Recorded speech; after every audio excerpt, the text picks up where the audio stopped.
Louange à Tata Nzambe, car il me fera voir ses preuves et je les reconnaîtrai.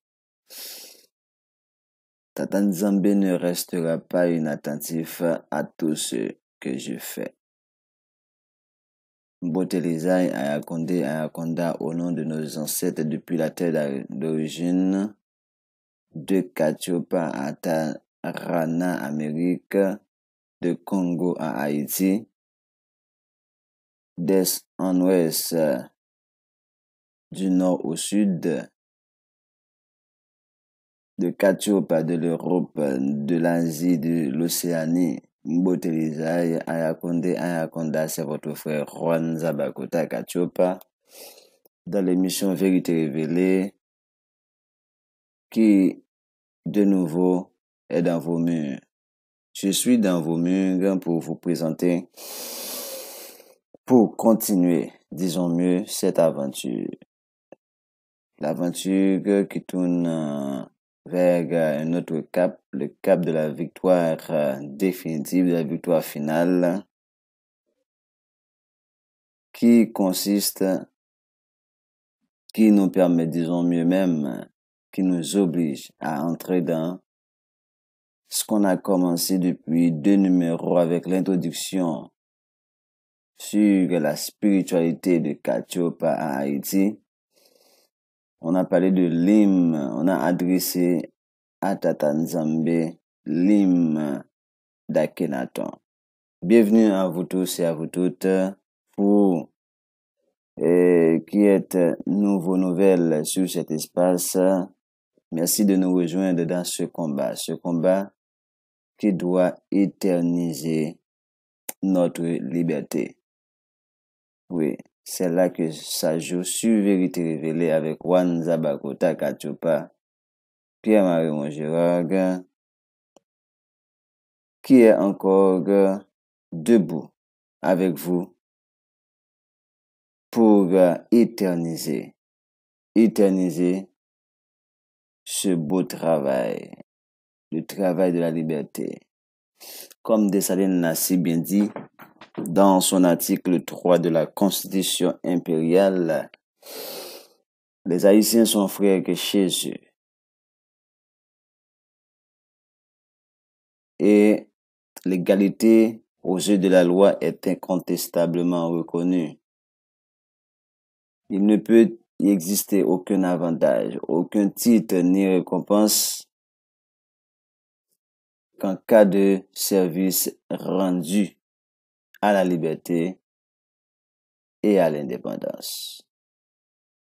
Une beauté à vous tous et bonne écoute. Nous allons entrer dans la spiritualité de Katiopa en Haïti.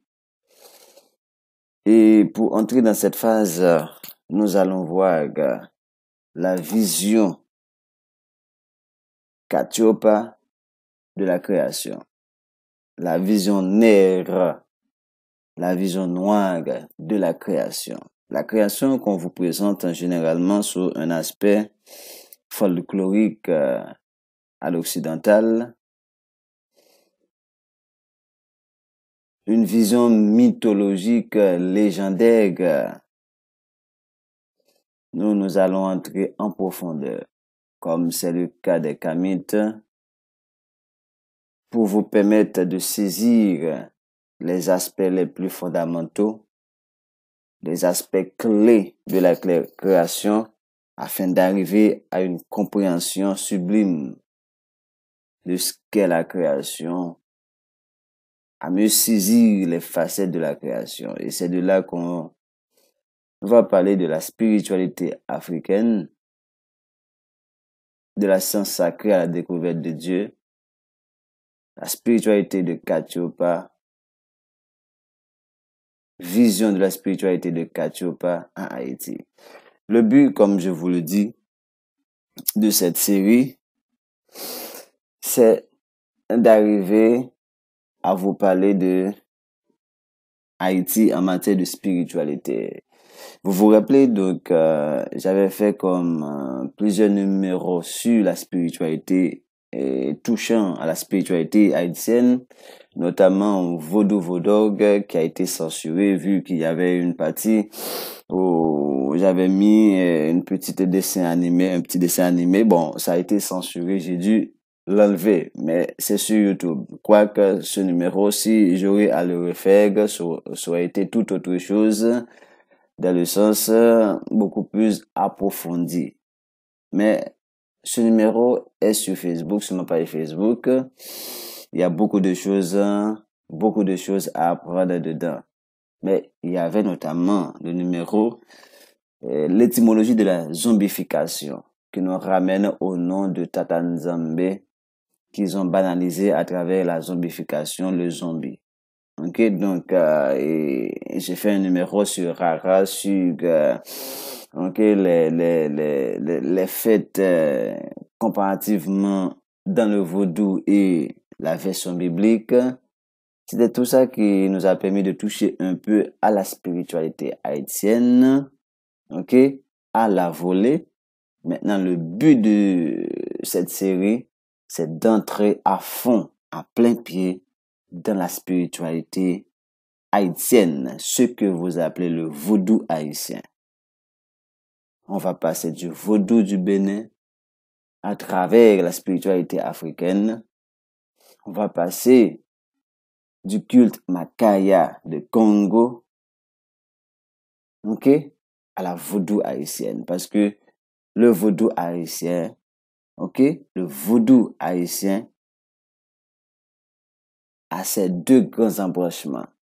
L'embranchement du vaudou du Bénin, ce qu'on appelle le Guinée, qui est le côté droit du vaudou, le côté souple, le côté purification, le côté legba avec Toussaint Louverture, et on a le côté Makaya, qui est le côté dur, le côté défensif, le côté de rétablissement de l'ordre, des principes, le côté guerrier du vaudou, qui est Makaya, qui est le bras droit du vaudou, le côté droit du vaudou, le culte Makaya du vaudou. Donc, en partie, c'est ça l'idée en soi, c'est d'entrer en profondeur et nous allons voir en profondeur ce culte que l'Occident nous a même fait, nous, les Haïtiens, notamment, nous les Noirs, mépriser, banaliser, piétiner, vilipender. Vous allez voir, il n'y a pas d'autre porte de sortie que d'entrer dans ce qui nous appartient en termes de force, de puissance, qui n'est autre que le culte de Katiopa en Haïti, la Ma'at, la Ma'at, version haïtienne, le vaudou, le Guinée. Bonne écoute et ne soyez pas comme des enfants à la mamelle. Ça, c'est un message adressé à tous ceux et celles qui vont nous écouter, et il y a même ceux et celles qui vont décider de laisser cette page. Allez-y. Allez-y. Ma vision, c'est pas d'avoir des abonnés. C'est pas ça ma vision. Ma vision, c'est pas d'avoir de l'argent à travers cette page. Ma vision, c'est de réveiller votre conscience sur ce qui vous êtes. Ok? Sur qui vous êtes. C'est de vous permettre de vous aider à retrouver votre fierté, votre dignité à travers votre ancestralité, votre spiritualité qui est la force de l'univers. Et en tant que la matrice de l'univers, nous ne pouvons pas nous permettre de vous laisser banaliser à travers toutes sortes de charabia. Vous êtes israélite, vous êtes chrétien, vous êtes musulman. Revenez à vous-même. Et c'est ça la mission de cette page de vérité révélée. Et comme je vous le dis, il faut grandir. Vous, nos amis de WhatsApp de partout, il faut grandir. On est à la recherche de la vérité. Donc, comment devrions-nous être statiques Il faut évoluer. Le monde est évolutif. C'est ça que nous allons voir avec vous. La création est évolutive et transformable. Le KPR, KPO. La création est évolutive et transformable. Nous avons été détournés. Nous avons été, ok? Nous sommes perdus. Ok? On n'est plus l'humain. On n'est plus le bantou qui a été créé de la création. On nous a transformés, modifiés dans notre ensemble. Ne pensez pas que vous avez la vérité à portée de main. Tout ce que vous touchez, c'est fini, j'ai trouvé la vérité, puis c'est point barre. Non. La vérité, si vous pouvez entrer au Vatican, si vous pouvez entrer à British Museum et lire tout ce qui est dedans, bravo. Moi, je vous dirais que vous avez la vérité. Mais tant que vous êtes incapable de faire ceci, continuons à chercher ensemble, continuons à évoluer dans le cadre de notre recherche, car sauf Dieu et les imbéciles qui ne changent pas, donc vous n'êtes ni Dieu, créateur, et vous n'êtes non plus des imbéciles. Donc, allons-y. Allons-y. La vérité est statique, mais la quête de la vérité est progressive et évolutive. Entrons d'emblée dans notre sujet du jour. Donc, nous allons voir la spiritualité à la vision de Katiopa, à la vision nègre, à la vision noire. Il existe une seule spiritualité, mais sachez que nous, dès qu'on parle, dans le vrai sens, on parle de la science sacrée. Mais pour alléger la compréhension de plus d'un, nous allons nous permettre d'utiliser certains termes que nous avons déjà bannis dans notre vocable. Ok? Mais tout simplement, c'est vous permettre parce qu'on sait qu'il y a des enfants à la mamelle qui sont encore sur cette page. Vous êtes à peine arrivés. Donc, pour vous faciliter la compréhension, on va oser utiliser certains termes que nous avons déjà abandonnés de notre côté. Mais allons-y. Il existe une seule spiritualité dans l'Afrique authentique. Ok? Donc, mais c'est quoi le fondement? Pourquoi a-t-elle été qualifiée de animisme? Sachez que animisme est un terme occidental. Ok? Donc, quand l'Occident ne trouve pas la façon d'exprimer nos réalités à nous, il les qualifie comme ils le veulent, sans entrer en profondeur pour comprendre l'essence de ces thèmes. Donc, c'est dans ce sens que nous nous lançons dans cette aventure pour vous permettre d'avoir une autre vision après cette série de ce qu'est la spiritualité africaine, de ce qu'on entend par des termes comme fétiche, qu'est-ce que ça implique pour nous, ok? Les notions de Dieu, les notions d'esprit, les notions d'entité, qu'est-ce que ça implique pour nous? C'est ça la vision de cette série. Puisque depuis 200 000 ans, ok, l'homme tel qu'on le connaît a pris naissance. L'homme sapien, Homo sapiens sapiens. Ok, l'homme anatomiquement moderne a vu le jour en Afrique, terre de Katiopa, il y a 200 000 ans. Il est d'emblée aussi intelligent que les humains actuels. Ok? Ce texte que je suis en train de vous partager, comme je l'ai déjà dit, vous pouvez le trouver sur l'Isapo Yakama. Nous sommes en train d'éterniser ces gens de travaux. Ok? Et de permettre à ce que ça soit partagé plus massivement. Ok? Donc, l'homme naît sur une terre où le climat est doux. La nourriture est abondante. C'est un homme aux besoins rudimentaires. La nature dans laquelle il est placé le comble matériellement. Donc, n'ayant pas de soucis, il en vient dans le berceau originel des Grands Lacs et de l'Afrique australe. Quand on parle des Grands Lacs, on voit l'Afrique centrale, ok? Du côté Congo jusque vers l'Afrique de l'Est, on peut considérer tout ça comme l'Afrique et la région des Grands Lacs, et l'Afrique australe, c'est l'Afrique du Sud. Ça veut dire depuis le centre jusqu'au sud, et ça peut même toucher l'Australie. Dès qu'on parle de, voilà, Australie, australe, sud de l'Afrique. Donc, de là, il revient à se poser des questions qui lui sont fondamentales, comme qui suis-je, quelqu'un m'a-t-il créé, et si oui, comment, pourquoi m'a-t-on créé?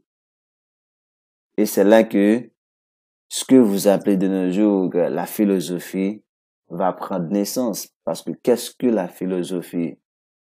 C'est le questionnement sur l'existence, sur la vie, sur la création. Donc, c'est chercher à comprendre la création. Voilà, c'est ça la philosophie. Donc, c'est pour vous dire que la philosophie a pris naissance en Afrique, terre de Katiopa. C'est pas la Grèce. Dès qu'on parle de la philosophie gréco-romaine, c'est quoi la philosophie gréco-romaine? C'est quoi ça? Rien du tout. On parle de philosophie, on parle de l'Afrique. Point boule. Pour répondre à ces questions philosophiques, l'Africain observe longuement tout ce qui l'entoure. Il constate qu'il y a une énergie, que toute chose est animée de cette énergie, que toute vie est vie en raison de cette énergie. Ok? Que cette énergie fait briller le soleil, fait circuler les vents, fait réchauffer la terre, ça fait marcher les hommes et les animaux, ça fait vibrer les plantes et les minéraux. Cette énergie circule d'un corps à l'autre, elle ne meurt jamais. Rien ne se perd, rien ne se crée, tout se transforme. Cette énergie passe d'un corps à l'autre. Ici, là, c'est très fort, hein? C'est très fort. Quand on dit cette énergie passe d'un corps à l'autre, il y a ce qu'on appelle la réincarnation et la transmigration. Si j'entame à vous parler de ça, là, ça, ça va terminer le numéro. On n'aura même pas le temps d'en finir. Mais c'est pour vous dire que c'est à travers la transmigration, à travers la réincarnation, ok? Donc, si on prend le cas de l'homme, on passe d'un corps à un autre parce que généralement, vous voyez un arbre, vous pensez que c'est tout simplement un arbre, mais l'esprit qui anime cet arbre pourrait bien être l'esprit de votre oncle, l'esprit de votre père qui est mort, l'esprit d'un arrière-parent, l'animal avec lequel vous vous affectionnez tant. C'est parce que il y a dans cet animal l'esprit de votre arrière-tante, de votre arrière-grand-grand-père. L'esprit qui était dans l'homme à deux pattes passe de l'animal à deux pattes, qui est l'homme, peut passer de l'animal à quatre pattes, qui est la bête, peut passer dans l'arbre, peut passer même dans une roche. Est-ce que vous comprenez cette réalité? Ouvrez grand vos esprits. Vous n'êtes plus des enfants à la mamelle. Vérité révélée va avoir 5 ans d'existence. Sinon, restez en silence et écoutez. Écoutez pour apprendre et comprendre. Parce que nous sommes des connaîts.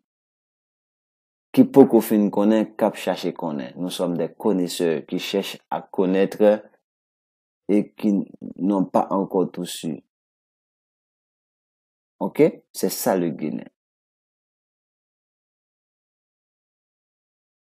Ne soyons plus des enfants à la mamelle. qui gigotent dans les fables, dans les noms. Nous avons la connaissance à portée de main, car le nègre est en réveil. Le kamite est debout. Donc, c'était pour vous dire que cette énergie, même à travers la transmigration, est-ce que je vais prendre le temps de vous expliquer ça? Je vous refais tout simplement le film de Amour à mort.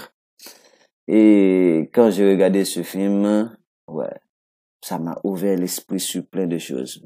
Parce que ma femme m'a expliqué un cas que j'ai qualifié de réincarnation. Mais au final, après avoir vu ce film, Amour à mort, j'ai fini par réaliser c'est pas un cas de réincarnation, c'est un cas de transmigration. Ça veut dire quelqu'un qui est mort aujourd'hui, un autre est mort aujourd'hui.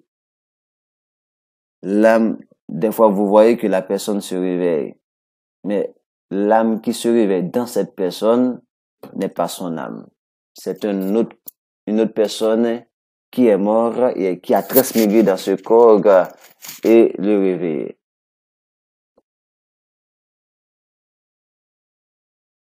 Et vous tous qui êtes sûrs que cette paille de vérité est révélée, vous tous qui m'écoutez, vous êtes des transmigrés, vous êtes des réincarnés. L'Église va vous faire non, parlons pas de ces choses-là, c'est diabolique, c'est satanique, mais de quoi il parle? Mais je vous le dis, Roi Kachopa vous le dit, nous sommes tous des transmigrés ou des réincarnés. Continuons. Faites vos recherches par vous-même. Ne soyez pas comme des moutons qu'on amène à l'abattoir, restez dans les églises comme des gagas, des zombies. Faites vos recherches. La connaissance est à portée de main. Et nous sommes à l'ère du verseau, l'ère de la connaissance. Tant pis pour ceux qui pensent que ils sont encore des zombies à se laisser piétiner, guidés comme des robots, des lobotomisés. Le temps est révolu. Alors l'Africain comprend que cette énergie qui passe d'un corps à l'autre et qui ne meurt jamais est l'ordonnatrice de toutes choses. Elle est l'origine de la vie avec qui elle se confond. L'énergie est l'origine de la vie et l'énergie se confond avec toutes choses. Dans le roc, il y a l'énergie, il y a la vie. Dans l'eau, il y a l'énergie, il y a la vie. D'ailleurs, on va voir qu'est-ce que c'est l'eau. Dans les minéraux, dans les végétaux, dans les animaux, dans tout et tout, dans tout ce qui bouge, dans tout ce qui existe, il y a de l'énergie, il y a la vie. Cette énergie qui vit en toutes choses est l'ancêtre de toutes choses. Cette énergie qui est en toutes choses est l'ancêtre de toutes choses. Ça veut dire que faire du mal à un animal, c'est faire du mal à soi-même. Pourquoi? Parce que cet animal-là et vous avez le même ancêtre, l'énergie. C'est comme hier, je disais à des sœurs haïtiennes qui m'ont visité, des témoins de Jéhovah, je les ai accueillis chez moi, Wakembo. Ah non là, qui me pas été content, tellement on a passé un très bon moment avec ces sœurs de témoins Jéhovah. On leur a fait comprendre qu'ils ne sont pas des témoins de Jéhovah, qu'elles sont des témoins de Zambé, de Makaya, de Dessalines. Le message est passé, mon frère. Elle était contente, elle est sortie de chez moi contente. Parce qu'ils ont reçu le véritable évangile, l'évangile de Dessalines, l'évangile de Makaya, l'évangile de Zambé, Zambé Monene. Donc, c'est pour vous dire que, voilà. Je leur ai dit, c'est ceux-là d'hier, que ne pensez jamais à faire du mal à un Haïtien. ne pensez jamais à parler contre un frère. Je prends le cas de Haïtien, puisque, rappelez-vous, je leur ai dit que vous et moi, qui dit qu'on n'est pas de la même lignée familiale? Qui dit lorsque notre ancêtre était arrivé à Saint-Domingue, nos ancêtres étaient arrivés à Saint-Domingue, cette famille-là n'était pas composée de 10 et de 20 enfants, même de, disons, de 3, 4 enfants. Et puis l'un était envoyé en Jamaïque, l'autre à Trinidad, l'autre en Haïti, la mère était au Gonaïve, le père était au Caille. Maintenant, ces lignées-là grandissent, se croisent, mais ne savent même pas s'ils sont de la même lignée. Donc, ne faites pas du mal à vos proches, à quelqu'un que vous voyez, même pour la première fois. Ça peut être votre frère, votre cousin, votre cousine, votre sœur, de la même lignée que vous. Donc, ne faites pas du mal à la création. Ne coupez pas les arbres juste pour un rien, pour votre plaisir. Ne détruisez pas la création. Pourquoi? Parce que vous et tout ce qui existe, même la fourmi, vous avez le même ancêtre, l'énergie créatrice, qui est en tout et qui se confond au tout. Et c'est ce qu'on appelle l'ancêtre primordial. Cet ancêtre qu'on a en commun, l'énergie, on l'appelle l'ancêtre primordial. Si cette énergie a enfanté les êtres comme ils le pensent, alors, comme l'Africain le pense, alors, cette énergie a une partie féminine et masculine. L'endogénéité. Ok? La bipolarité. Si vous voulez même, la dualité complémentaire. On n'est pas dans la dualité dans le sens conflictuel. On est dans la dualité complémentaire. Oui, l'homme a son opposé qui est la femme pour se compléter. Tout comme l'homme a son opposé qui est la femme, la femelle du félin a son opposé qui est le mâle du félin pour se compléter en tant que félin. L'arbre que vous voyez, le manguier a son côté féminin et son côté masculin pour se compléter. Sinon, ils ne peuvent pas se reproduire. Dès qu'il y a reproduction, il y a l'endogénéité, il y a la bipolarité complémentaire. Voilà pourquoi on dit que si cette énergie a enfanté les êtres comme l'Africain le pense, alors cette énergie a une partie féminine et une partie masculine, car seul un couple peut engendrer. Dès qu'il y a procréation, engendrement, il y a ce qu'on appelle un couple, que vous le voyez ou non, mais il est là. Mais comme cette énergie à qui il doit la vie, mais comment cette énergie à qui il doit la vie est-elle venue à la vie? Comment cette énergie à qui l'Africain doit la vie, comment cette énergie elle-même est venue à la vie? Et c'est là qu'on va voir comment cette énergie est venue à la vie à travers l'eau primordiale qu'on appelle le Noun. L'eau primordiale qui n'est pas l'eau de l'océan, mais considérez plutôt cette eau comme l'eau qui est dans le cocoyer. Ce que les Français appellent le coco. Considérez cette eau primordiale comme l'eau qui est dans la canne à sucre, l'eau qui est dans le melon, l'eau qui est dans les corps, qui est dans l'homme, l'eau qui représente les 70 à 75% du corps de l'homme. C'est ça l'eau primordiale, le Noun. Même l'océan contient le Noun, l'eau primordiale. Même le rocher contient le Noun, l'eau primordiale. Les plantes contiennent le Noun, l'eau primordiale. Et c'est ça qui est la base de la vie. C'est comme ça cette énergie est venue à la vie. On va maintenant étudier avec vous le Noun dans le prochain numéro.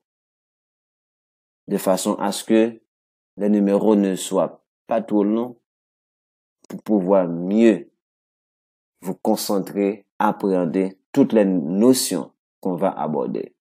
C'était votre frère Juan Zabakota Kachopa qui vous dit très bonne audition et ouvrez grand vos esprits. Nous sommes à l'heure de la révolution de la Ma'at. Nous sommes à l'ère du Verseau. La Ma'at est de retour dans vos murs. Roi Kachopa, Mbote Lizaï, au nom de nos ancêtres de Kachopa à Tarana. Quand je dis Tarana, Amérique, de Congo à Haïti, chérie, Haïti Kiskeya. Mbote Lizaï.